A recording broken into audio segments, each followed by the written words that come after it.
윤석열 대통령 당선인이 대통령 집무실을 용산 국방부 청사로 이전하겠다고 공식 발표했습니다. 윤 당선인은 임기 첫날인 5월 10일부터 용산에서 업무를 시작하고 청와대는 국민에 개방하겠다는 구상을 밝혔습니다. 배주환 기자입니다. 윤석열 당선인의 선택은 결국 용산이었습니다.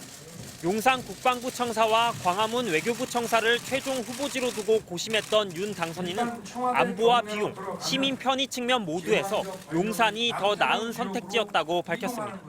국가 안보 지휘 시설 등이 잘 구비되어 있고 청와대를 시민들께 완벽하게 돌려드릴 수 있을 뿐 아니라 경호 조치에 수반되는 시민의 불편도 거의 없습니다.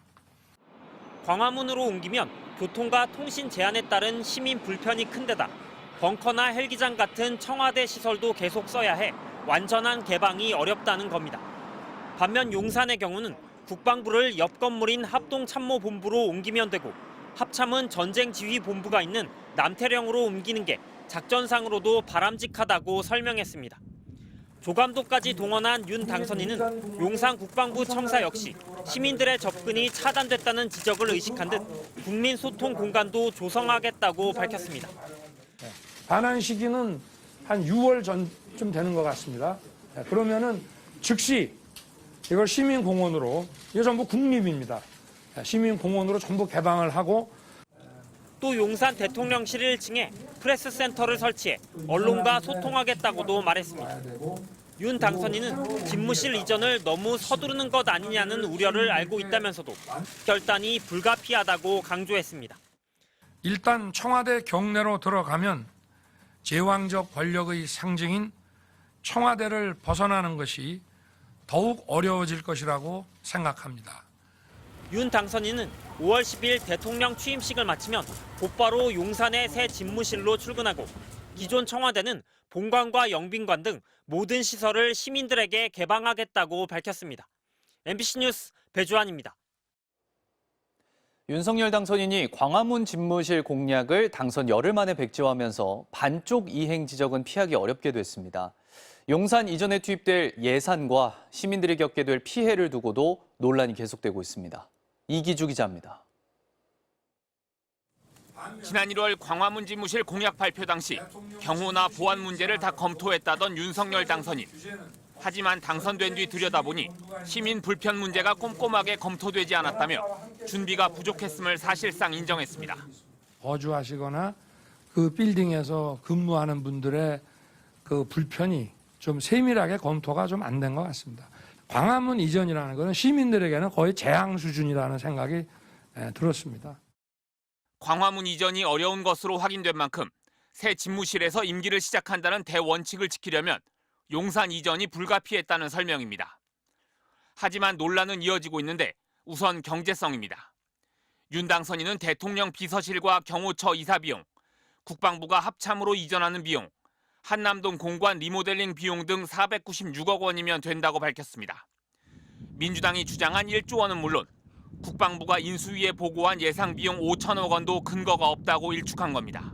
1조니 5천억이니 하는 이런 얘기들이 막 나오는데 그건 좀 근거가 없고요. 들어가는 예산을 이거 전부 기재부에서 뽑아가지고 받은 겁니다. 윤 당선인이 스스로 언급한 합참의 남태령 이전 비용과 용산공원 내 관저, 영빈관 신축 비용은 물론 청와대 경호부대와 경비시설 이전 비용 등 간접 비용이 빠져 있다는 지적이 나옵니다. 한남동 공관에서 이태원, 녹사평을 잇는 도로가 혼잡한 만큼 교통 통제 등에 따른 불편이 만만치 않을 거라는 우려에 대해선 큰 문제는 없을 거라며 간단히 설명했습니다. 루트는 여러 가지가 있습니다만은 교통 통제하고 들어오는데 한 3분에서 5분 정도 소요될 것으로 예상하고 있고 시간을 적절하게 활용하면은 윤 당선인은 용산 일대 개발이 추가로 규제되고 방공포대 구축 등으로 시민들의 재산권이 침해될 수 있다는 지적에 대해서도 그런 일은 없을 것이라고 거듭 강조했습니다. MBC 뉴스 이기주입니다. 코로나19 신규 확진자가 어젯밤 9시까지 20만 4천여 명으로 집계됐습니다. 그제 같은 시간대보다 11만 4천여 명 줄어든 수치인데 지난 17일 60만 명을 넘어선 이후 감소 추세를 보이고 있습니다. 신지훈 기자입니다. 어젯밤 9시까지 집계된 코로나19 신규 확진자는 20만 4천여 명입니다. 그제 같은 시간대보다 11만 4천여 명 줄었고 일주일 전보다도 9만 7천여 명 적습니다. 어제 발표된 신규 확진자는 33만 4천여 명으로 지난 17일 62만 명으로 최고치를 찍은 뒤 사흘 연속 감소했습니다. 일주일 전보다도 1만 5천 명 줄었는데 일주일 발표 기준으로 환자 수가 줄어든 건 1월 9일 이후 10주 만에 처음입니다. 토요일인 그제 확진자 수도 일주일 전인 12일보다 2,201명 적었습니다. 지난 1월 오미크론 유행 이후 일주일 만에 확진자 수가 배로 증가하는 더블링 현상이 주춤해지더니 주말 확진자 수는 오히려 줄어들기 시작한 겁니다. 정부와 방역 전문가들도 앞으로 일주일 정도를 전후해 유행이 정점을 통과할 것으로 보고 있습니다. 이번 주 수요일 수치는 꽤 많이 나올 거라고 생각이 들고요. 그런데 이제 그 다음 주 되면은 이 정도의 속도는 나오기는 어렵지 않을까 그렇게 생각합니다. 다만 오늘부터 사적 모임 허용 인원이 6명에서 8명으로 확대되는 등 방역 완화로 인해 정점 도달 시기가 더 늦춰질 수 있다는 전망도 나오고 있습니다. 한편 12세에서 17세 청소년들의 3차 접종이 오늘부터 본격적으로 시작됩니다.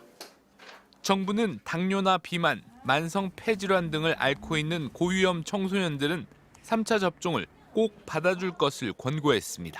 MBC 뉴스 신재용입니다. 높이뛰기의 우상혁이 한국인 최초로 세계 실내 육상 선수권에서 우승을 차지했습니다. 우상혁은 세르비아에서 열린 2022 세계 실내 육상 선수권 대회 남자 높이뛰기 결선에서 2m 34를 뛰어 우승을 차지했습니다.